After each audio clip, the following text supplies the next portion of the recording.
সীতানাথ প্রেমানন্দে একবারে হরি হরি বলো গীতাই গৌরী সীতানাথ প্রেমানন্দে একবার হরি হরি বলো। সমবেত ভক্তবৃন্দের চরণে আমার কোটি কোটি দণ্ডবত প্রাণীপাত। হরিদ্বারে ব্রহ্মকুণ্ডের তীরে 7 দিন ব্যাপী হরিকথামৃত পরিবেশন করছেন আজন্ম মায়া মুক্ত ব্যাসনন্দন সুখদেব। আসন্ন মৃত্যু মহারাজ পরীক্ষিত শ্রোতা, অগণিত রাজর্ষি ব্রহ্মর্ষি দেবর্ষি সন্ন্যাসী জ্যোতি ব্রহ্মচারী হরিদ্বারের ব্রহ্মকুণ্ডের তট আলোকিত করে বসে আছেন। আবার আমাদের মতন কত বিষয়াসক্ত নর নারীও বসে আছেন সেই হরিকথার সভায়। সুখদেব, মৌনী সুখদেব আজ হরিকথায় মুখর হয়েছেন। হরিদ্বারে ব্রহ্মকুণ্ডের তীরে কথা বলেন না, আজ হরিদ্বারে ব্রহ্মকুণ্ডের তীরে 7 দিন ব্যাপী হরিকথায় মুখর। 24টি ঘন্টা 7 দিন, প্রতিদিন 24টি ঘন্টা করে এক মুহূর্ত বিরতি নাই হরিকথা বলে চলেছেন। অগণিত শত্রুবৃন্দ শুনে চলেছেন সে হরিকথা। আহার নিদ্রা সব পরিত্যাগ করে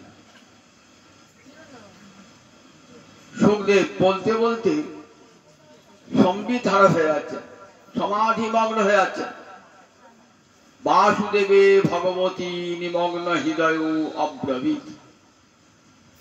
ভগবান শ্রী গোবিন্দের লীলা সাগরে ডুবে যাচ্ছে, অনেকক্ষণ আর কথা বলতে পারছেন না।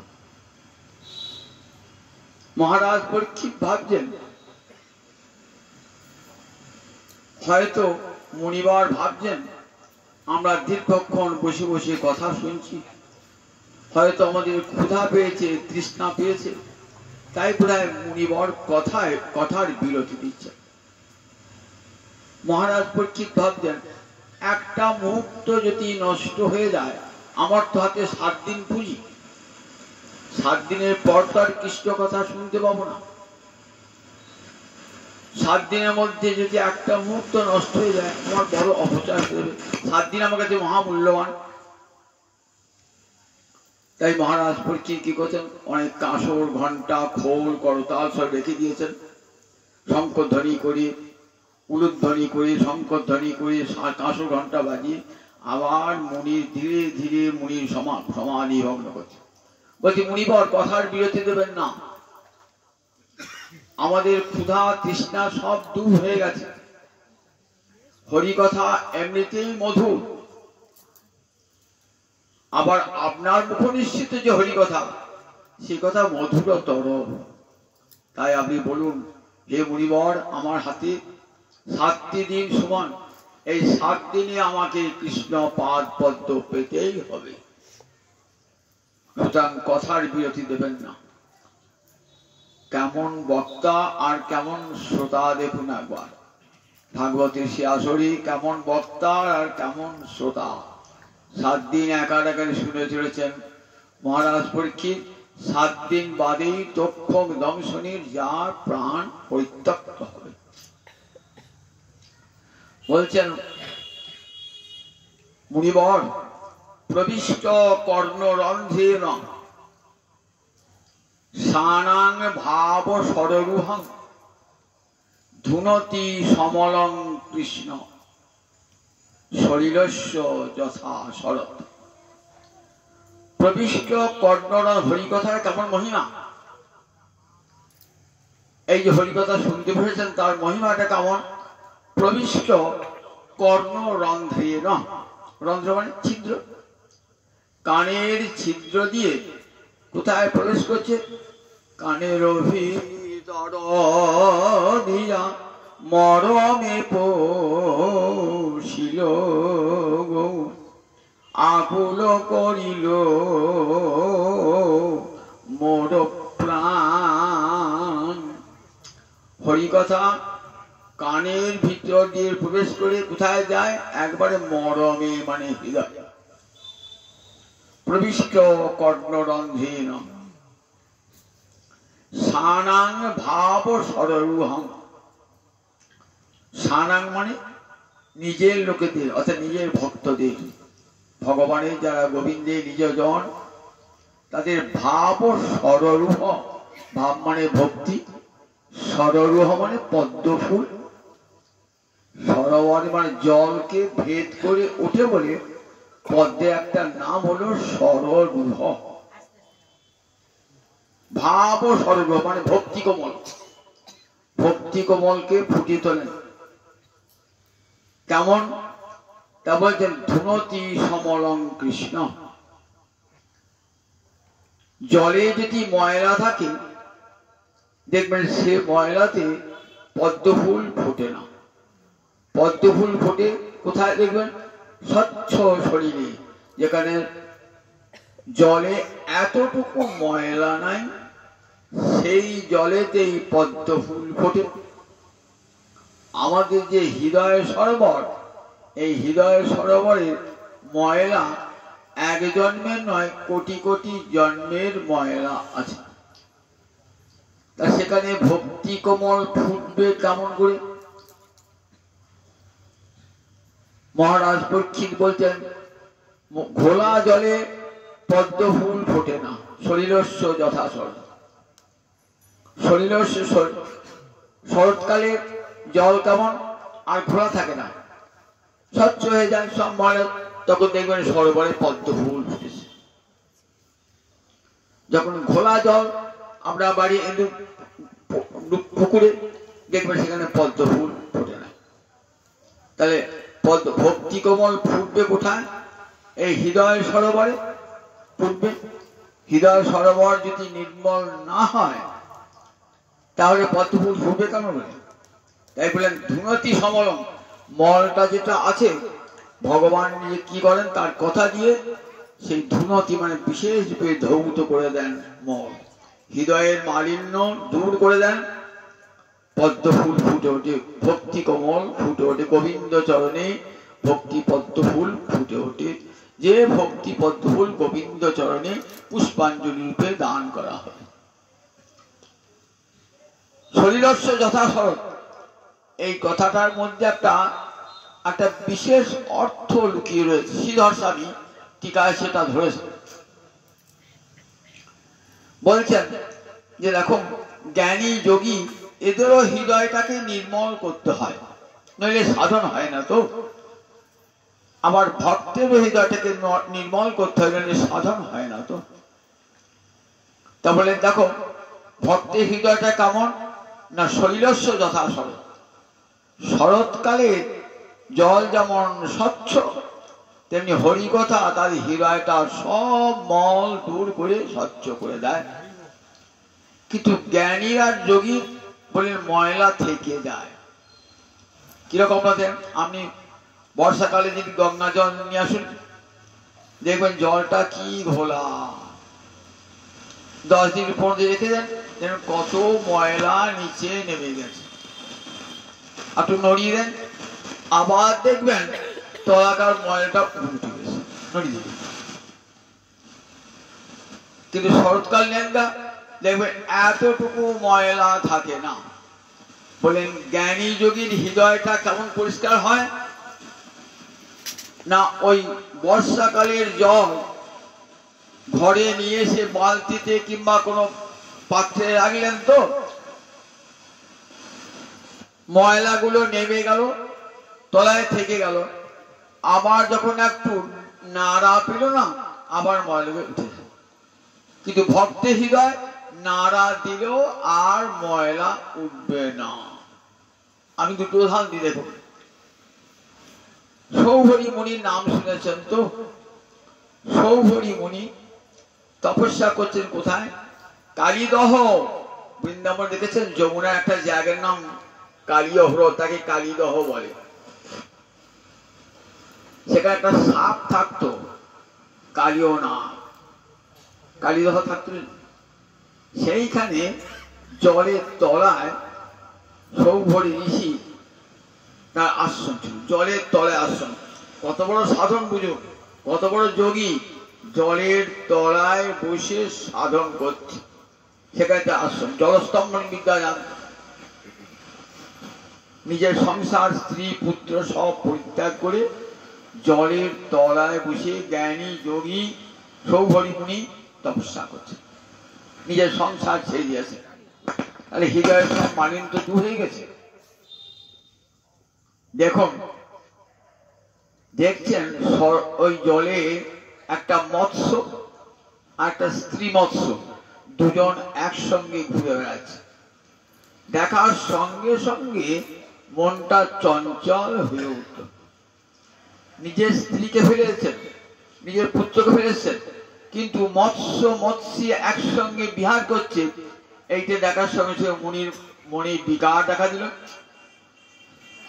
জল থেকে উঠে গেল। তখন মানধাতার রাজত্বকাল। মানধাতার 50টি কন্যা, সুন্দরী কন্যা রয়েছে। মানধাতাকে দিয়ে বলছেন যে আমি তোমার কন্যাদের বিবাহ, তোমার একটি কন্যাকে বিবাহ করতে চাই।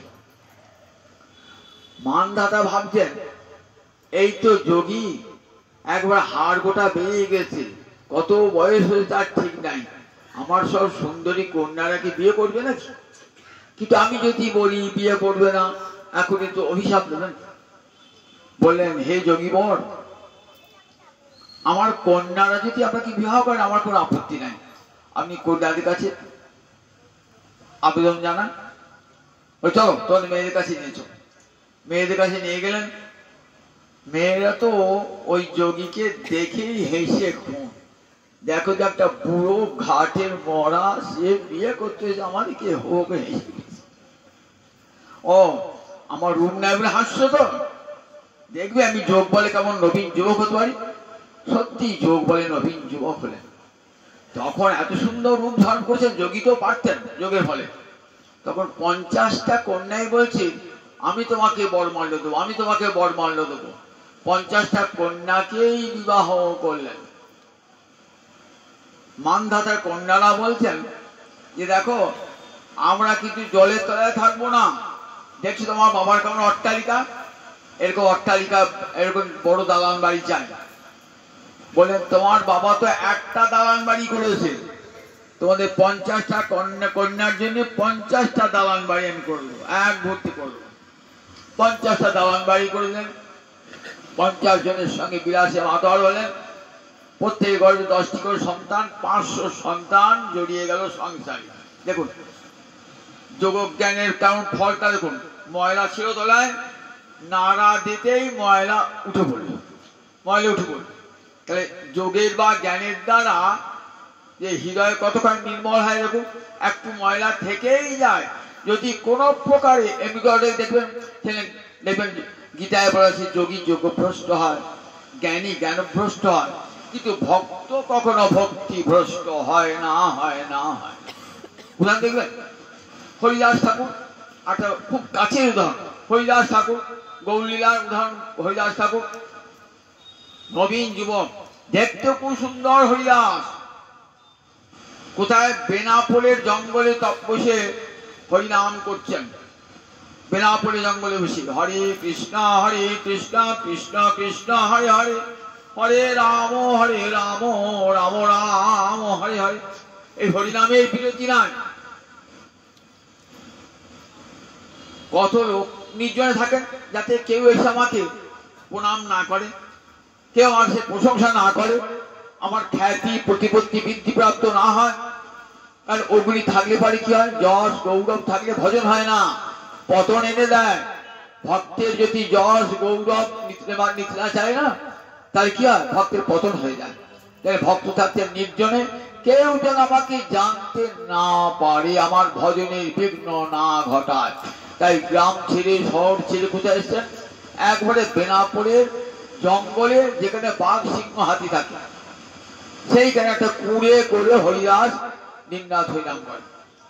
কিন্তু বনে যদি ফুল ফোটে, তার গন্ধে ভ্রমর ঠিক সন্ধান পেয়ে যায়, ভ্রমর ছুটে যায়, আপনার খবর দিতে হয় না। হরিদাস এসেছেন জেনে কত ভক্ত যাচ্ছেন দূর থেকে হরিদাসকে প্রণাম জানাচ্ছে। লক্ষ লক্ষ লোক যান আর হরিদাসের নাম করেন। আহা, এমন সাধু, এক মুহূর্ত কথার বিরতি নাই, মনে হয় যে কান পাতলে হরিনাম শোনা যায়। রামচন্দ্র খাঁ জমিদার, তার হিংসা হলো, গাত্রদাহ হতে লাগলো যে আমি জমিদার, আমার এত নাম নাই, আর হরিদাস একটা ন্যাংটা ফকিতায় এত নাম, কি করে তার চরিত্র হনন করা যায়? একটা উপায় আবিষ্কার করে। যুবক বয়স, নির্জন বনে থাকেন, অন্ধকার রাত্রি, নির্জন রাত্রি বেড়াতে পাঠিয়ে দিলেন সুন্দরী গণিকা। তার রাজ্যে অনেক সুন্দরী গণিকা আছে, ডেকে বলেন, দেখ, হরিদাসের চরিত্র যদি হত্যা করতে, চরিত্রকে হনন করতে পারিস, তাহলে তোদের আমি বিরাট পুরস্কার দেব। একজন লক্ষ্যহীরা বলে, একজন গণিকা বললে, আমি হরিদাসের চরিত্র, আমাকে 3 দিন সময় দেন, 3 দিনের মধ্যে হরিদাসের মনকে আমি বিকল করে দেবো। পারবে তো? হ্যাঁ। দেখতে খুব সুন্দরী লক্ষ্যহীরা, সুন্দর সেজে গুজে গিয়ে না হরিদাসের সামনে নৃত্য করতে আরম্ভ করছে নানান ভঙ্গিতে। হরিদাসকে বলছেন, বাবা, এমন তোমার সুন্দর রূপ না, তোমার রূপ দেখে তোমার সঙ্গ লাগি লুব্ধ মোর মন, তোমার সান্নিধ্য কামনা করছে আমার চিত্ত, আমি চাই তোমার সাথে মিলন। বললেন, ঠিক আছে, তোমার বাঞ্ছা পূর্ণ করব, কিন্তু আমার একটা ব্রত আছে, হরিনাম ব্রত, এই ব্রতটা সম্পূর্ণ হলে পরে আমি তোমার বাঞ্ছা পূর্ণ। কুটিরের দ্বারে রইলেন, নানা ভাবে হরিদাসের চিত্তকে লুব্ধ করবার জন্য চেষ্টা করতে হবে। হরিদাস কিন্তু তার দিকে না তাকিয়ে কেবল হরে কৃষ্ণ কৃষ্ণ কৃষ্ণ হরে হরে, হরে রাম রাম রাম হরে হরে। যখন নাম করে, নাম করতে গেলে কি হয়? হৃদয়ে নামী হৃদয় হয়ে যায়। নামীর ভুবন মোহন রূপ, গোবিন্দের ভুবন মোহন রূপ দর্শন করে সাধক, আর বাইরেই তাকায় না। গোবিন্দ রূপে যে আকৃষ্ট, সেটা অন্যদিকে মন দেয়। একেবারে যেই হ্যাঁ সে রাখিবি রাতে রে, একেবারে যেই হ্যাঁ সে রাখিবি রাতে রে। নাম করতে করতে যখন প্রেমের উদয় হয় না, তখন প্রেমে যদি কৃষ্ণ দর্শন হয় না, তাহলে আর জগতের কোন রূপের দিকে চাইতে ইচ্ছা হবে না। গোপীরা কৃষ্ণ ছাড়া আর জগতের কোন রূপ দেখতেন, আর কোন রূপ তারা দেখেন না। তারা মেঘের দিকে তাকালো, কাকে দেখতেন? কৃষ্ণকে দর্শন করতেন।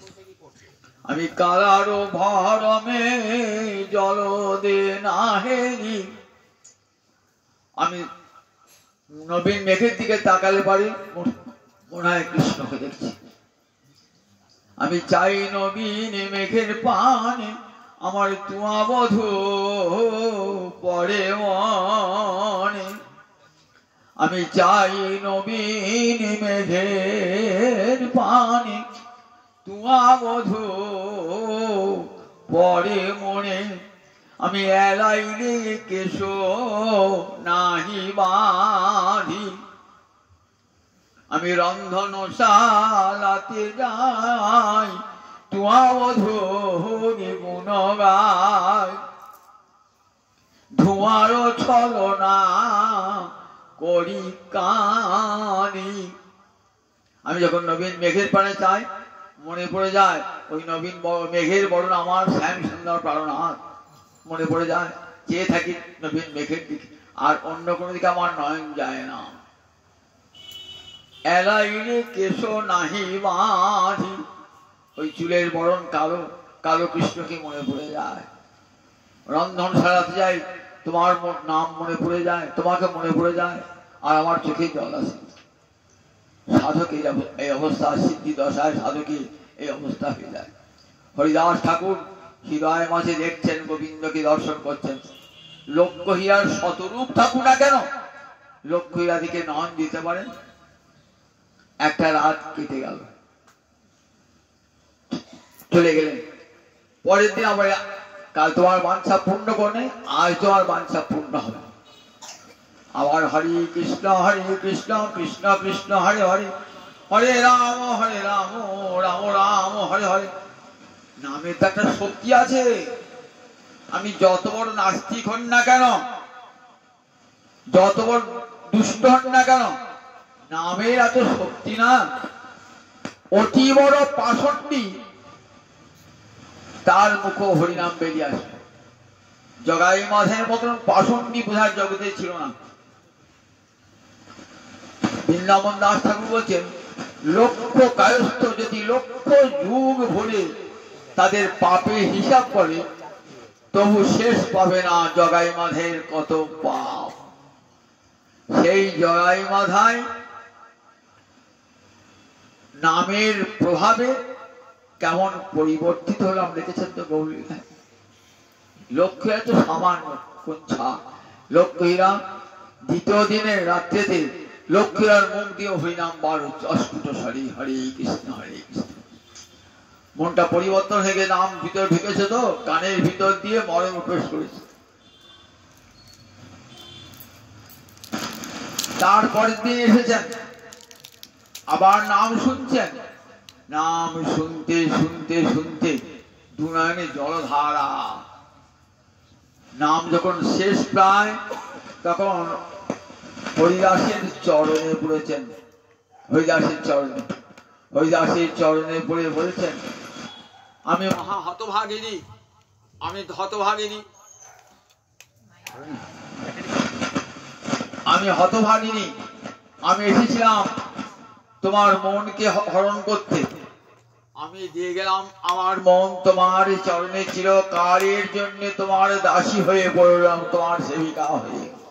আমায় তুমি কৃপা করো প্রভু, আমায় তুমি কৃপা করো। আমি দেহটাকে জীবিকা রূপে গ্রহণ করেছিলাম, রূপ দিয়ে, যে সকলের চরিত্র নষ্ট করে বলে।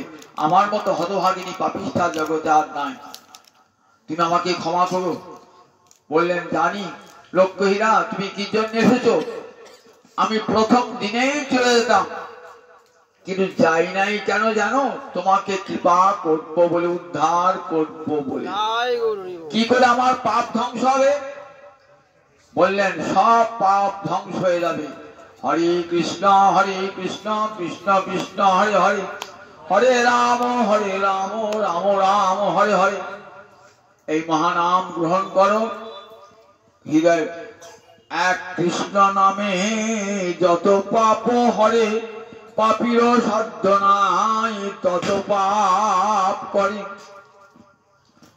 তুমি যা অর্থ উপার্জন করেছ, সব দুস্থ দরিদ্রকে, ব্রাহ্মণ বৈষ্ণবকে দান করে, মস্তক মুন্ডন করে এক বস্ত্রে চলে এসো এই নির্জন বনে, এবং এইখানে বসে এই তুলসী পিণ্ডের সামনে বসে দিবারাত্র হরিনাম সংকীর্তন করো, তোমার উদ্ধার। এই বলে হরিদাস তাকে কৃপা করে কর্ণে হরিনাম মন্ত্র দান করে হরিদাস সেই স্থান পরিত্যাগ করলেন। দেখুন দুটো শরীরস্য যথাসৎ।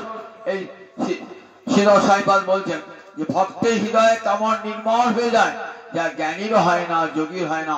সৌহরির মতন জ্ঞানী যোগী, তার চিত্ত বিকল হয়ে গেল, কিন্তু হরিদাসের চিত্ত এতটুকু বিকল হলো না। ভক্তির এত বড় ক্ষমতা, ভক্তির এত বড় ক্ষমতা। এই মহারাজ পরীক্ষিত বলছেন, প্রবিষ্ট কর্ণরন্ধ্রেণ সানাং ভাব স্বরূপং, প্রবিষ্ট কর্ণরন্ধ্রেণ সানাং ভাব স্বরূপং। ধুনতি সমলং কৃষ্ণ শরীরস্য যথাসন। শরৎকালের জল যেমন নির্মল হয়ে যায়, হরিকথা শ্রবণের ফল চিত্ত এমনি নির্মল হয়ে যায়, যা জ্ঞান যোগ তপস্যা করে কিছুই পারে না। তাই বসে বসে হরিকথা গোবিন্দের অপূর্ব লীলা। সত্যব্রত মুনি 8টা শ্লোকে স্তব করেছেন। 3 নম্বর শ্লোকে বলছেন ইতিদৃক সলীলাভীর আনন্দ কুণ্ডে সঘোষং নিমজ্জন্ত আখ্যাপয়ন্তম তদীয় ঈশিত গেষু ভক্তি জিদত্তম। কি ঘোষণা করছেন? ওই দাম্মাদা গোপাল, মা যশোদা গোপালকে বেঁধেছেন, দধি ভাণ্ড ভেঙেছেন বলে কি অপূর্ব লীলা শোনালেন সুখদেব হরিদ্বারে ব্রহ্মকুণ্ডের তীরে। মুনি ঋষিগণ সব হতবাক যে ভগবান যাকে ধরা যায় না, ছোঁয়া যায় না, আর একটা দোয়ালিনী তাকে ধরা তো বটেই, তাকে বেঁধে রেখে দিলেন নিজের অঙ্গনে, উদখলের সঙ্গে বেঁধে রেখে দিলেন। আবার ওই বন্ধনগ্রস্ত অবস্থাতে মুক্তি দান করলেন কুবেরের 2 পুত্র নল আর কুবেরকে, যারা যমজ অর্জুন বৃক্ষ হয়ে নন্দ মহারাজার অঙ্গনে শোভা পাচ্ছিল। যমলার্জুন ভঞ্জন শুনেছেন তো? নল কুবের আর মণিগ্রীব এই 2 জন কুবেরের পুত্র। বাবার পয়সা আছে তো, রূপ আছে, আবার স্বর্গের কুশাধ্যক্ষতার পিতা, কত অহংকার, কত দর্প। টাকা পয়সা থাকলে মানুষের অহংকার হয় না? আবার তার যে রূপ যদি থাকে, আবার উচ্চ কুলে যদি জন্মা, সবটাই অহংকারের কারণ। উচ্চ কুলে জন্ম, মেলা টাকা পয়সা, আবার সুন্দর রূপ, সবগুলো তো অহংকারের কথা। একেবারে নারদকে গ্রাহ্য নয়, অঙ্গে বসনহীন হয়ে নৃত্য করছে অপসরগণের সঙ্গে। নারদ শাপ দিলেন, ভক্তের শাপ তো, ভক্তের অভিশাপ মঙ্গলজনক, কল্যাণ। ইচ্ছা করে নরকে যেতে পারতেন তো, নরকে নয়, বলেন নিরিন্দ্রিয় বৃক্ষ হয়ে জন্মাবে তোমরা। এমন সুন্দর দুর্লভ দেবদেহ পেলে, এমন সুন্দর চক্ষু কর্ণ নাসিকা, এমন ইন্দ্রিয় পেলে কৃষ্ণ ভজন করলে না দেহটা দিয়ে। এইবার ইন্দ্রিয়হীন বৃক্ষ জন্ম প্রাপ্ত হও। কোথায়? নন্দ মহারাজার অঙ্গনে। দেব পরিমাণে শতবর্ষ পরে ভগবান শ্রীহরি অঙ্গস্পর্শে তোমাদের মুক্তি হবে। তাহলে এটা অভিশাপ না আশীর্বাদ? কত বড় আশীর্বাদ বলুন দেখি। যেখানে উদ্ধব চেয়েছেন তৃণগুল্মলতা হতে, সৃষ্টিকর্তা ব্রহ্মা চেয়েছেন যে বৃন্দাবনের প্রান্ত দেশে যেখানে অন্তজ শ্রেণীরা বাস করে তাদের দুয়ার একটা প্রস্তর খণ্ড করে প্রভু। সেই বৃন্দাবনে কোথায়? আবার নন্দ মহারাজ অঙ্গনে, যা গোবিন্দের বাল্যলীলা চোখে দর্শন করবে।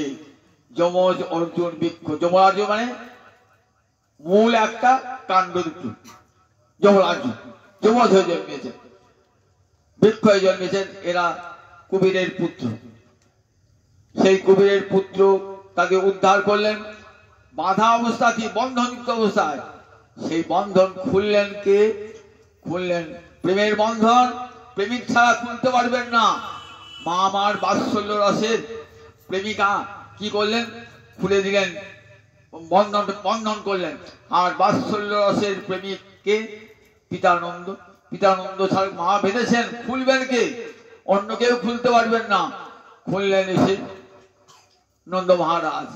নন্দ মহারাজ দেখো যশোদার কি কাণ্ড দেখো, ছেলেটাকে সারাদিন খেতে দেয় নাই, বেঁধে রেখে দিয়েছে। আদর করে কোলে নিয়ে বন্ধনটা খুলে দিলেন। দেখো মহারাজ, বৃন্দাবনে কি অপূর্ব লীলা। ইতিদৃক সলীলাভি আনন্দ কুণ্ডে। আনন্দ কুণ্ডে, আনন্দ সরোবর, কুণ্ড মানে সরোবর। সমস্ত ব্রজবাসীগণ কি আনন্দে মাতিয়ে রেখেছে গোপাল। এমন সুন্দর বাল্যলীলা। মায়েরা প্রতিদিন নিজেদের কাজ তাড়াতাড়ি সেরে ছুটে চলে আসে কেন? একবার গোপালকে দেখবো, একবার মায়ের গোপালকে দেখবো বলে ছুট, মা যশোদা মায়ের গোপালকে দেখবো বলে ছুটে আসে।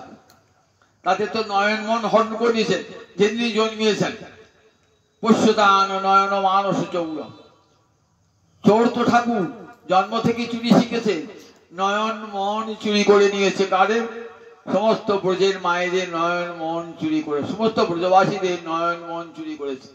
নিজের ছেলে রয়েছে কিন্তু নিজের ছেলেকে আনন্দ পান না, ছুটে আসেন গোপালকে দেখবার জন্য, নন্দদুলালকে দর্শন করবার জন্য। এসে কি করেন, নাড়ু নিয়ে আসেন।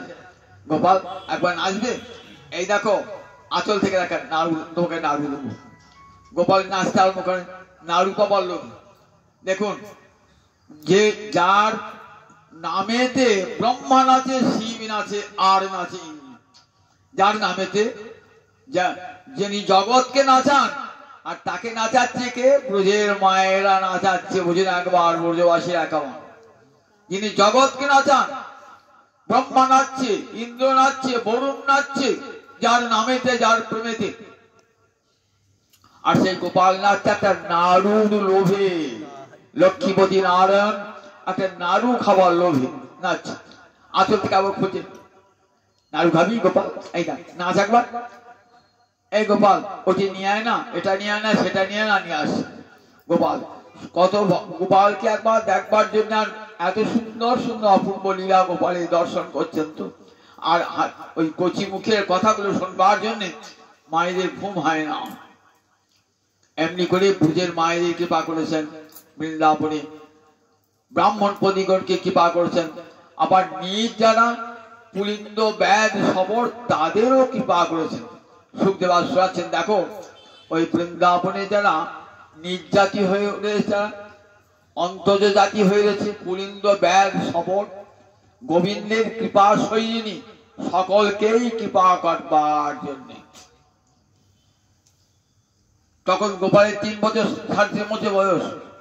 উঠানে ধান মেলা আছে, রাজভবনের পাশ দিয়ে যাচ্ছে একটা ফল বিক্রয়ী, মাথায় এক ঝুড়ি ফল নিয়ে, কিনিহি ফলানি হো, হাঁটতে যাচ্ছে।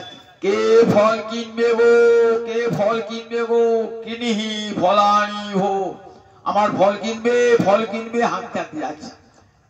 এক ঝাঁকা ফল নিয়ে যাচ্ছে। রবটা গোপালের কানে পৌঁছিয়েছে। তখন সব বন্ধু বান্ধব কেউ আসে না। গোপাল কি করবে? মা তো বাড়ি বাইরে বের দেবেন না। গোপালকে কড়া নজরে সব রেখে দিয়েছে। এত দুষ্টু চঞ্চল ছেলে, বেঁধেছিলেন তো কদিন আগে, যে গোপাল ভয়ে ভয়ে থাকে, আবার যদি মা বাঁধে। মা ঠিক কাজে যখন ঘরের মধ্যে ঢুকেছেন না, খিড়কির পথ দিয়ে গোপাল টুকটুক করে এসেছে, এসে রাস্তার ধারে দাঁড়িয়েছে। কিনিহি ফলানি, ফল কিনবে, ফল কিনবে, এসে দাঁড়িয়েছে। আমাকে ফল দেবে? এত সুন্দর ছেলে, কার ছেলে? তাকিয়ে আছেন ফলওয়ারি, তাকিয়ে আছেন ফলওয়ারি। এত সুন্দর ছেলে, বাবা দেখলে তো নয়ন ফোরানো যায় না। ফলটা নামিয়েছে, এসো ফল দেবো। তা ফল তো আমি শুধু শুধুই না, ফল তো কিছু পয়সা দিতে হয়, দাম দিতে হয়। ফলের দাম দাও, দাম নেবে? এই বলে কি দাম দেবে, কি দাম নেবে? বাড়িতে অনেক ধান মেলা আছে তো, 2 হাতে করে 1 খাবল ধান নিয়ে আসে। ছোট ছেলে তো, ধান তো সব পড়েই গেল, এই ফাঁকে 2-1টা লেগে আছে ধানে। কই গো তোমার ধান কই, কয় পয়সা কয়? আচ্ছা তুমি আমাকে দাম চাইছো কেন? আমার তো ব্রজের মায়েরা সব না জানো, এমনিতে আমাকে ননি দেয়, মাখন দেয়, কই দাম নেয় না তো। তুমি আমার দাম চাইছো কেন? তুমি দাম চাইছো কেন? বলছে আমি তো বিক্রি করে, ফল বিক্রি করে খাই, দাম দে, আমাকে দাম দাও। বলো তুমি তাদেরকে মা বলে ডাকো তো, সে তোমাকে দেয়। আমাকে মা বলে ডাকবে? বলছে হ্যাঁ তোমাকে মা বলে ডাকবো, কিন্তু আমার যে মা আছে তোমার মা বলে ডাকবো? তা বলছে দেখো আমি তোমার মায়ের দাসী হয়ে থাকবো, তোমার মা যা বলবে তাই করবো, আমাকে একবার মা বলে ডাকবে কি? গোপাল দেখছে আমি যদি বলি মা বলি, আমার মা যদি চলে আসে, যশোদা মা চলে আসে, চারিদিক চেয়ে বলছে বেশ ডাকবো তোমাকে, মা বলে ডাকবো, ফল দেবো আমাকে? বলে হ্যাঁ। আমার একবার করে এসো না, একবার করে এসো আমাকে, একবার তোমাকে করে নি। ভাবছিলাম যে নিয়ে পলায়, মা যদি বলে বাইরের লোকের কাছে যাবি না, ভয়ে ভয়ে গোপাল এসেছে। আর ফলওয়ারি কোলে জড়িয়ে ধরেছে, জড়িয়ে ধরে ভগবানের অঙ্গ স্পর্শে কেমন শরীর মন কেমন হয় বলুন একবার। ভগবানের অঙ্গ স্পর্শে ছোট্ট গোপাল, 3 বছরের গোপাল, সেই গোপালকে দেখছেন আর দু নয়নে জলধারা বার হয়েছে। এমন গোপালকে কোলে নিয়ে ফলওয়ারির দু নয়নে জলধারা।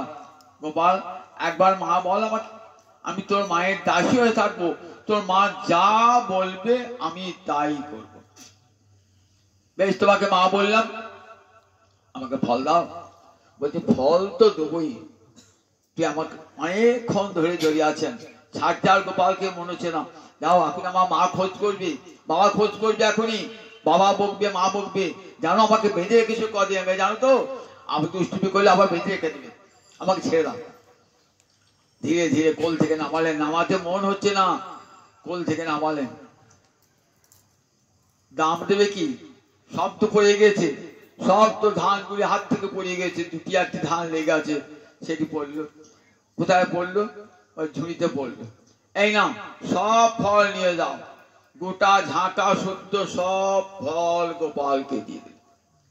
গোপাল একটা করে ফল নিয়ে যাচ্ছে, মা যশোদার অঙ্গ নিয়ে যাচ্ছে, একটা একটু ফল নিয়ে যাচ্ছে। এবার ফলওয়ালি ওই গোপালের দিকে আর আসতে মনে হচ্ছে না, গোপালের দিকে তাকাচ্ছে, মনটা মনে হচ্ছে গোপালের কাছেই থাকি, গোপালের কাছেই থাকি। ঝাঁকাটি নিয়ে আবার আসি, ফাঁকা হয়ে গেছে ঝাঁকা। বললেন দেখো সুখদেব, দেখো মহারাজ দুটো শ্লোকে মাত্র বর্ণনা করেছেন। দেখো, অচ্যুত যিনি ভক্তের হৃদয় হতে কোনদিন চ্যুত হন না, যিনি সর্বফলপ্রদ, তিনি আজ ফলার্থী ধান্যমাদায় যজৌ সর্বফলপ্রদ। সুখদেব দেখো, যিনি সকলকে ফল দান করেন জগৎকে, আর সেই ভগবান ফলার্থী হয়ে আর ধান্যম আদায়, গোটা কয়েক ধান নিয়ে সর্বফলপ্রদ ওই ফল বিক্রয়ীর কাছে হাত পেতেছে, আমাকে ফল দাও বলে। ভগবান চাইছেন ভক্তের কাছে কি চান?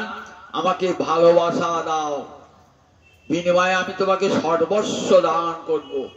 ভগবান ভক্তির কাঙাল, ভক্তি ভোকা সব ভগবান। ভগবান কি চান? ভক্তের প্রেমে বসীভূত, আর কিছু চান না জগতে। পত্রং পুষ্পং ফলমিতো ইয়ং জমে ভক্তা প্রযচ্ছতি তদহং ভক্তুপেতং অস্নামি প্রযতাত্মন। পত্র পুষ্প ফল জল যে আমাকে দেয় ভক্তি ভরে, আমি সেই ভক্তের দেওয়া পত্র পুষ্প ফল জল পরমাদরে গ্রহণ করি, আমি ভোজন করি। আর অভক্ত যদি দেয়, আমি তার দিকে আমার ফিরেও চাই না। দুর্যোধন আমার ক্ষুধা পেয়েছে, কৌরব সভায় যখন গেছি মীমাংসা করবার জন্যে, অনেক বেলা হয়ে গেল, মীমাংসা করতে করতে মীমাংসা তো হলো না। আমাকে দুর্যোধন বলছে বন্ধু খেয়ে যাও আমাদের বাড়িতে। বলে না না, আমার ক্ষুধা পায় না। কিসে ক্ষুধা পেয়েছে? খেলেন না, দুর্যোধনের গৃহে গেলেন না, কারণ দুর্যোধন অহংকারী। অহংকার দেখাবার জন্য ভগবানকে সোনার থালে নানাবিধ অন্ন ব্যঞ্জনাদি দান করবেন, ভগবান গ্রহণ করবেন না। দেখাচ্ছেন বিষয়ীর অন্ন খাইলে মলিন হয় মন, মলিন চিত্তেতে না হয় শ্রীকৃষ্ণ শরণ। কখনো অহংকারী ধনী ব্যক্তির গৃহে অন্ন ভোজন করো না, করলে চিত্ত মলিন হয়ে যাবে। মহাপ্রভুকে এতবার ডাকছেন রাজা প্রতাপরুদ্র, বলছে না না, অথচ রাজা ভক্ত, কিন্তু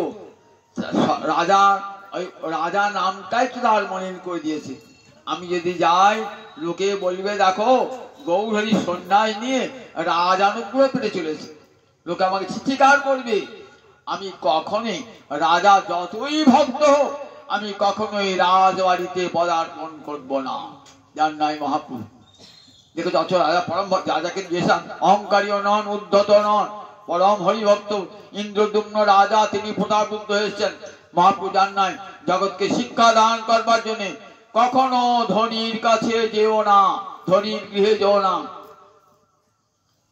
দেখবেন ভাগবত একটা উপাখ্যান হচ্ছে পৃথুরাজের উপাখ্যান। সেখানে বলছেন পৃথু রাজা যে দেখো ধনীর গৃহটা কেমন জানো, বেলালয় দ্রুম, বেল মানে সর্প, আলয় মানে কোটর, বলছে সাপের কোটর যুক্ত বৃক্ষ, দ্রুম মানে বৃক্ষ।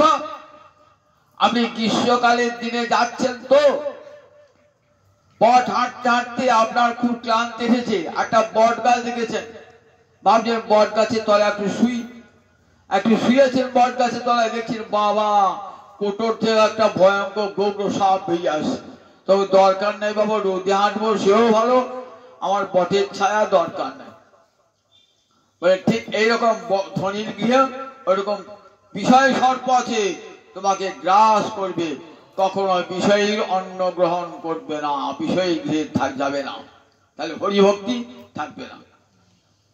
তাই বিষয় গৃহে যা নিষিদ্ধ, বিষয় গৃহে, তাই বিষয় অন্ন খাইলে মলিন হয় মন। বা দুর্যোধনের গৃহে ভগবান গেলেন না, দুর্যোধন কোথায় গেলেন, বিদুরের কুঁড়ে ঘরে। বিদুর তখন রাজ অট্টালিকা পরিত্যাগ করে কোথায় গিয়েছেন, একটা দূরে একটা কুঁড়ে ঘরে থাকেন বিদুর। বলেন যে রাজপ্রাসাদে পাপ ঢুকে গেছে দুর্যোধনের মতন, সেই পাপ গৃহে আমি আর থাকবো না, ভিক্ষা করে খাবো, তথাপি আর রাজ অনুগ্রহ নেব না। বিদুর থাকতে সেখানে গিয়ে ভগবান বিদুরের গৃহে খুদ মাখা অন্ন খেলেন, তথাপি দুর্যোধন রাজভোগ খান নাই। তাই ভগবান কি চান, ভক্তিভুকা ভগবান, পত্র পুষ্প ফল জল। আর ভগবানের কাছে কোনো বিচার নাই, ও নিজ ফলওয়ারি, ও কি যাত্রা ঠিক যায় তা নয়। ভগবান কিন্তু ভগবানের কারণ কোন বিচার নাই। ভগবান বলেছেন দেখো জাতি বর্ণ কুল, শ্রীকৃষ্ণ ভজে নাহি জাতি কুলাদি বিচার, যে ভজে সেই বড় অভক্ত হিংসা। চৈতন্য চৈতামৃত কবি গোসাই বাবা বলেছেন শ্রীকৃষ্ণ ভজনে জাতির বিচার নাই, বংশের বিচার নাই, যে ভজে সেই বড়। প্রেমানন্দ একটি পদ আছে, এ মহান কি করে বরণ কুল, যে কুলে জনম হোক না কেন কেবল ভকতি মূল। এমন কি করে বরণ কুল, বরণ মানে বর্ণ, উচ্চ বর্ণে জন্মিয়ে কি হবে, উচ্চ বংশে জন্মিয়ে কি হবে, যদি হরি ভজন না করে। এমন কি করে বরণ কুল, যে কুলে জন্ম হোক না কেন কেবল ভকতি মূল। আমার কর্মফলের জন্য আমার যে কুলে জন্ম হয় হোক না কোনো আপত্তি নাই, আমার যেন কৃষ্ণ পদে মতি থাকে। আমার কপি কুলে জন্মি বীর হনুমান, শ্রীরাম ভকত রাজ। বানর কুলে জন্মেছে হনুমান, মানুষ নন, দেবতা নন। আপনি মানুষে প্রণাম জানাচ্ছেন হনুমানকে, রাম মন্দির ঢোকবার আগে হনুমানকে প্রণাম করছেন, হনুমান চাল্লিশা ঘরে ঘরে পড়ছেন, হনুমানকে প্রণাম করছেন, হনুমান জয়ন্তী পালন করছেন। কপিকুলে জন্মী বীর হনুমান, শ্রীরাম ভকত রাম। রাক্ষস হইয়া বিভীষণ বৈশে ঈশ্বর সভার মাঝ। রাক্ষস হইয়া বিভীষণ বৈশে ঈশ্বর সভার মাঝ। অযোধ্যায় যখন ফিরে আসছেন লঙ্কা থেকে, বিমানে আসছেন, রথে করে আসছেন, পুষ্পক রথে আসছেন, নিয়ে আসছেন বিভীষণকে নিয়ে আসছেন। বিভীষণ সাহায্য করেছিল না, সব হনুমানকে বানরকে নিয়ে আসছেন, সুগ্রীবকে নিয়ে আসছেন বিমানে চাপিয়ে। রাম লক্ষ্মণ ভগবান তার পাশে বসে আছেন বিভীষণ। রাক্ষস হইয়া বিভীষণ বইছে ঈশ্বর সভার মাঝ। তাই এমন কি করে বড় নকুল, দৈত্যের ঔরসে প্রহ্লাদ জনমী জগতে রাখিল যশ। দৈত্যের ঔরসে প্রহ্লাদ দৈত্য করে জন্মিয়েছেন। দেখুন তাকে কৃপা করবানে স্ফটিক স্তম্ভিতে প্রকাশ পেল। দৈত্যের ঔরসে প্রহ্লাদ জনমী ভুবনে রাখিল যশ। স্ফটিক স্তম্ভেতে প্রকট নর হরি হইয়া যাহার বর, বড় নাকি কুল বিদুরের ছিল, খাইল যাহার ঘরে, চণ্ডাল হইয়া মিতালি করিল, গুহক চণ্ডাল বরে। গুহক চণ্ডাল রামচন্দ্রের সঙ্গে মিতালি করেছে, বন্দিত্ব করেছে। তাহলে ভগবান কি জাতি বিচার করেন নাকি, কুলের বিচার করেন নাকি? ওই ফলওয়ারি হীন জাতি, কিন্তু হীন জাতিকে তাকে কৃপা করেছেন। যখন যাচ্ছে না ফলের ঝাঁকাটা, ফল তো নাই, ঝাঁকা তো খালি। বনবাসে গিয়ে দেখছে বাবরে ঝাঁকাটা তো ভারী লাগছে কেন, কিছু সব ফল তো গোপালকে দিয়ে দিয়েছি, তাই ঝাঁকাটা এত ভারী লাগছে কেন? ঝাঁকাটা নামে এসে দেখছে সোনা দানা হিরে জহরতে ভর্তি, কাঁদছে। আমি কি তাই চেয়েছি তোমার কাছে? আমি ফল বিক্রয় নিয়ে আপন স্বভাবে তোমার কাছে দাম চেয়েছি প্রভু, তুমি আমাকে এমনি করে ফাঁকি দেবে গোপাল? আমি গোপাল তোমাকে ফাঁকি দেবে? আমি কিচ্ছু চাই না, এই ফেলে দিলাম ঝুড়ি সত্য সোনা দানা হিরে জহরত, তোমার চরণ যেন আমি যুগ যুগ ধরে ভজন করি, আমি তোমাকে ছাড়া আর কিছুই চাই না, সব ফেলে দিলাম, আমার কিচ্ছু চাই না। ওই তোমার সুন্দর মুখখানা আমার হৃদয় মাঝে ফুটে উঠুক, আমি আর কিচ্ছু চাই না। নয়ন জলে ভাসতে ভাস চলে গেলেন। চলে গেলেন, কি গতি পেলেন সেটা সুখদেব বলেন নাই, কিন্তু অনুমান করতে এতটুকু বাধা নাই। পুতনা রাক্ষসী হয়ে গোবিন্দকে বিষ খাইছিল, তো শুনেছেন সে কাহিনী তো আপনার সরবিন্দে। তার কি গতি হয়েছিল বলুন তো? গোলকে ধাত্রী গতি, ধাইমা। তাহলে বিষ খাইয়ে যদি ধাইমা হওয়া যায় গোলকে, তাহলে আদর করে ফল খাইয়ে কি গতি হবে একবার চিন্তা করুন। একবারে গোবিন্দের সাক্ষাৎ কিংবা প্রাপ্ত হচ্ছেন, গোবিন্দ সান্নিধ্য সে লাভ করেছে। বিষ খাইয়ে যদি অমৃত পাওয়া যায়, তাহলে আদর করে ফল খাওয়ালে কিনা লাভ হবে? জগৎকে দেখাল, দেখো ভগবান এমনি করে চান, আজ কৃপা করছেন ফলওয়ারিকে, ভগবান চান, কিন্তু আমরা ভগবানকে চাই না। ভগবানের কাছে কি চাই? ধন জন চাই, ভগবানকে চাই না। ফলওয়ারি সর্বস্ব দিয়ে ভগবান কি চেয়েছেন? রবীন্দ্রনাথ একটা কবিতা আছে, কবিতাটার নাম কৃপণ কবিতা, খেয়া কাব্যের কবিতা কৃপণ। সেখানে দেখছেন একটা ভিখারি গান গাইতে গাইতে রাস্তা দিয়ে যাচ্ছে, হরিনাম করতে করে যাচ্ছে। যে যে গ্রামে পথে যাচ্ছেন তো দেখছে একটা সোনার রথ, ভাবছেন গায়ে আবার সোনার রথ কি করে? তাহলে নিশ্চয় রাজা আসছে। সোনার রথে কে যাবে? রাজা ছাড়া কেউ যাবে না, তাহলে নিশ্চয় রাজা আসছে। হরি হরি, আজ আমার কি সৌভাগ্য, রাজ দর্শন হবে, ভগবত দর্শন হবে। আর আমার সুদিন রাজা আসছে, দুপাশে হিরে মণি মুক্তা ছড়াতে ছড়াতে আসবে, আমার ধরে ভর্তি, আর আমার ভিক্ষাই করতে হবে। খুব ভালো দিনে বেরিয়েছিলাম আজকে, কার মুখ থেকে বেরিয়েছিলাম, খুব ভালো দিনে। দাঁড়িয়ে আছেন পথের পাশে, রথটা ধীরে ধীরে ধীরে এলো, রাজা বসে আছেন রথের উপরে। রাজা রথ থেকে ধীরে ধীরে নামলেন, ভাবলেন বুঝে আমার কিছু দেবার জন্য আসছে। ও বাবা, এসে দেখছেন বিপরীত, রাজা এসে হাত পেতেছে। ভাবছেন ঠাট্টা করছে আমার সঙ্গে, আমি ভিখিরি, আমার থলিতে দুটি চাল আছে, ভিক্ষে করার চাল, আর কি দেবো? ভাবছেন মজা করছেন আমার সঙ্গে, অনেক হাতটা তুলতেন না। তখন একটা চালের দানা ওই ভিখারির, রাজ ভিখারির হাতে দিলেন।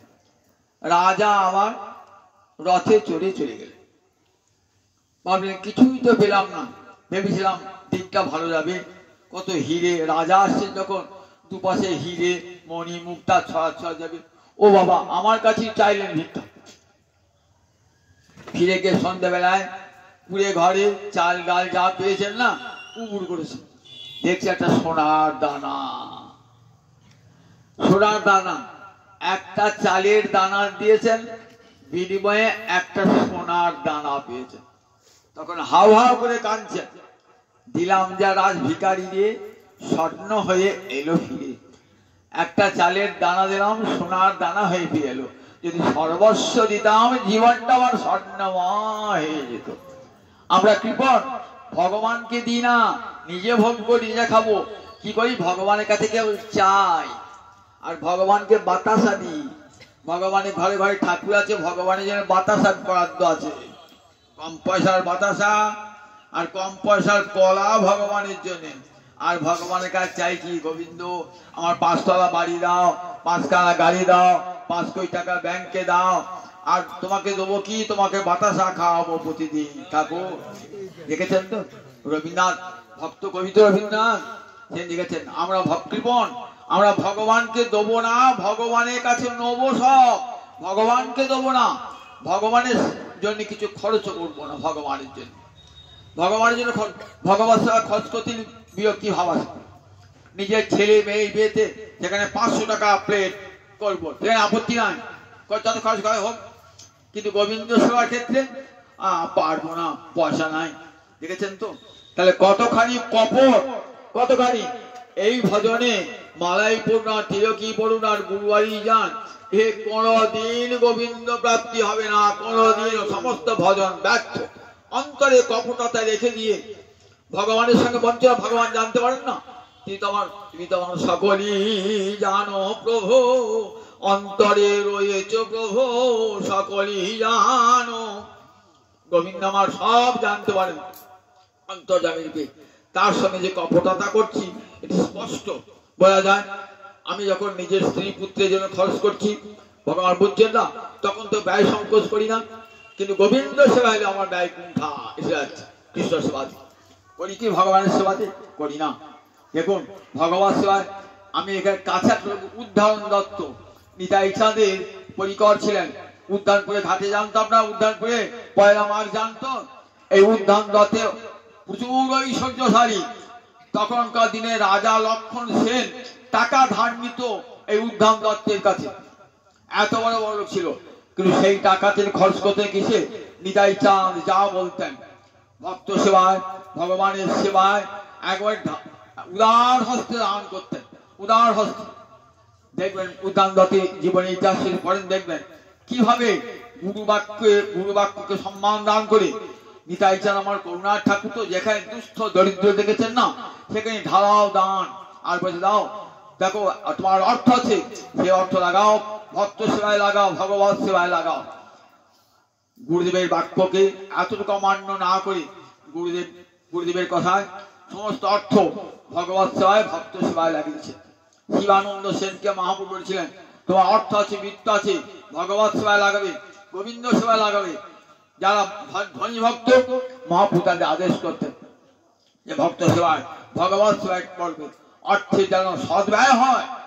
অর্থ দান করলে কখনো অর্থ খুয়ে যায় না, বৃদ্ধি প্রাপ্ত হয়। দানের দ্বারা ধন শুদ্ধ হয়ে যায়। শুদ্ধ হয়ে ভগবানকে দান করলে তার 3 গুণ দান বেড়ে যায়, শুদ্ধ হয়ে যায়।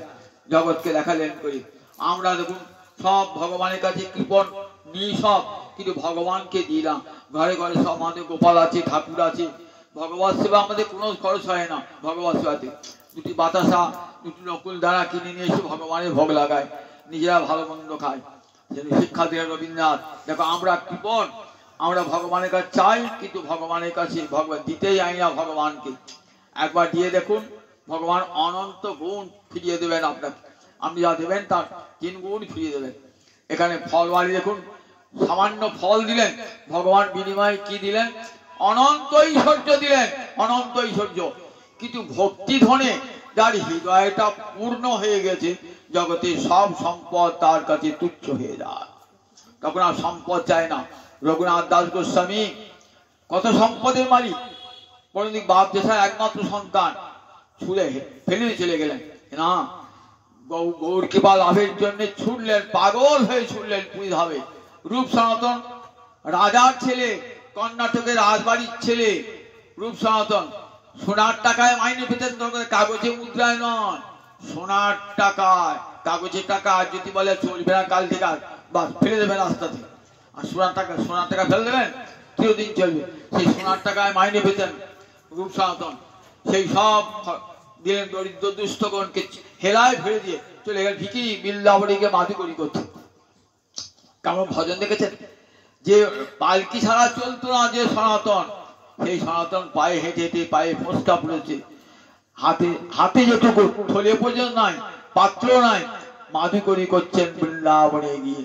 মাধুকরী লালা কাঁদির লালা বাবু গিয়েছেন তো, সব রাজ ঐশ্বর্য ফেলে দিয়ে বৃন্দাবনে গিয়ে মাধুকরী করছে। মাধুকরী করছে, সব বাড়িতে যান, পোশাকটা আছে, গুরু কাছে দীক্ষা দিতে গেল না, দীক্ষা হবে না। কেন দীক্ষা হবে না? ভাবছেন তুমি বৃন্দাবনে এসেছো বটে, মাধুকরী করছো, পোশাক তো তোমার আজাদ। তারপর না, এমন মলিন পোশাকে যেতে হবে। এবার মলিন পোশাকে ভিক্ষা করছে, মলিন পোশাক ভিক্ষা। এখন অভিমান আছে, সব বাড়ি যান, এক জায়গাতে যান না। কোথায় যান না? জগৎ সেন, দেখবেন বৃন্দাবনে গিয়ে জগৎ সেনের বাড়ি আছে, জগৎ এখানে যান না। জগৎ সেনের সঙ্গে তার শত্রুতা ছিল, যেতেন নয়। বৃন্দাবনে সব বাড়ি ভিক্ষা করতেন, কিন্তু জগৎ সেনের বাড়ি যেতেন না।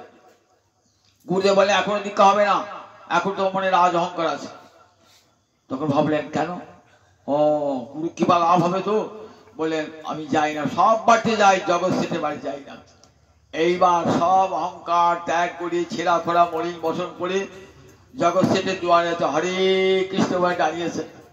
জগৎ সেঠ মেয়ে দেখছে, বলছে বাবা দেখো আজ কে এসেছে, দেখো দেখো তোমার চিরকালের শত্রু এসেছে। ছুটে এসেছেন, ছুটে এসে জগৎ সেঠ ভক্ত লোক জড়িয়ে ধরে বলছেন যে দেখো কোনদিন তো আমাকে হারাতে পারো নাই, আজ আমাকে বন্ধু তুমি হারিয়ে দিয়েছে। জড়িয়ে ধরেছে, নাও কি রে বলো, বস্তা বস্তা আটা নিয়ে দাও, টিন টিন খেয়ে। বল না না, এক টুকরো রুটি আমাকে দাও। এইবার গুরুদেবের কৃপা, গুরুদেবের কৃপা। দেখুন সব রাজ ঐশ্বর্য তুচ্ছ হয়ে গেছে। ভক্তি ধরে যখন হৃদয়ে পূর্ণ হয়ে যায় না, তখন জগতের সব সম্পদ তুচ্ছ হয়ে যায়। এই ফলওয়ালির, এই ফল বিক্রয়ণীর, এই ফল বিক্রয়ণী পূর্বজন্মে কে ছিলেন? রাম অবতারে কে ছিলেন বলুন দেখি? সবরী চণ্ডালিনী, যাকে গুরুদেব 16 বছর বয়স বিয়ে ঠিক করেছে। তখন বাবা বিয়ে ঠিক করেছেন, কিন্তু গুরুদেব কানে মাতঙ্গমণি কানে মন্ত্র দিয়ে গেছিলেন যে রামচন্দ্র তোর স্বামী। এই কানে গুরুদেবের কথাটি না মনে ছিল, রামচন্দ্র যখন আমার স্বামী, তখন আমি আর কাউকে গলায় মালা দেবো না রামচন্দ্র ছাড়া। বাড়ি ত্যাগ করে চলে গেলেন কোথায়? একবারে পম্পা সরোবরের তীরে, সেখানে বসে কেবল রাম নাম জপ করেন। সেই 16 বছর বয়স থেকে 80 বছর বয়স হয়েছে, চুল পেকে গেছে। রামচন্দ্র লক্ষণ সীতাকে খুঁজতে খুঁজতে মুনিদের আশ্রমে না আগে কোথায় গেলেন? চণ্ডালিনীর গৃহে। সেখানে চণ্ডালিনী প্রতিদিন ফল নিয়ে আসেন আর রাম আর লক্ষণের জন্য নিবেদন করেন। কত ফল, ফলের পাহাড় হয়েছে। 14 বৎসর রামচন্দ্র বনবাস আছেন। এবার দেখুন সব ফল সেই মুনি আমাদের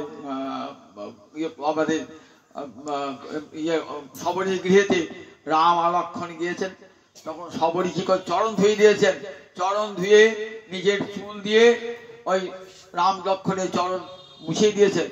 উত্তম আসনে বসেছেন, উত্তম আসনে বসে সুন্দর ফল এনে রামচন্দ্রকে দিয়েছেন। রাম লক্ষণ সেই ফল ভক্ষণ করেছেন। মুনিদের আশ্রমে যান নাই। সবরীর ফলটা তার এত প্রিয় হয়েছে, বিদুরের খুদ তার এত প্রিয় হয়েছে, সবরীর ফলটা এত প্রিয় হয়েছে যে মুনিদের আশ্রমে গিয়ে মুনিদের অন্ন গ্রহণ করেন নাই, সবরীর ফল গ্রহণ করেছেন। জগৎকে দেখালেন দেখো যে ভক্তি, যে যার হৃদয়ে ভক্তি আছে, আমি সেই ভক্তে দোয়া পত্রং পুষ্পং ফলং তোয়ং জমে ভক্তা প্রযোচ্যতি তদহং ভক্তিপীতম অস্নামি পূজতাত্মন। পত্র পুষ্প ফল জল যে আমাকে ভক্তির সঙ্গে দেয়, আমি তাই ভক্তি দেওয়া জিনিস পরমাদরে গ্রহণ করি। ফলওয়ালিনী এই ফল গ্রহণের মাধ্যমে জগৎকে দেখালেন বড় শিক্ষাদান। এই লীলার মধ্যে জগৎকে শিক্ষা দান করলেন যে আমার কাছে বড় ছোট বলে কেউ নাই। এখানে কুলের গরম নাই, বংশের গরম নাই, জাতির গরম অহংকার নাই। কৃষ্ণ ভজনে সবাই অধিকারী। আমাকে যে ডাকবে আমি পরম আদরে, যে ডাকবে আমি তারই গৃহে যাই, আর যার হৃদয়ে ভক্তি তারই দেওয়া জিনিস আমি পরম আদরে গ্রহণ করি। এই শিক্ষায় আমার এই লীলা থেকে পেলাম। জয় নিতাই, জয় নিতাই, জয় নিতাই। পূর্ণ কার্তিক মাসে হরিকথা শ্রবণ করে জীবন ধন্য। আপনারা জয় নিতাই। আজকে এইখানে হরিকথা বিরতি।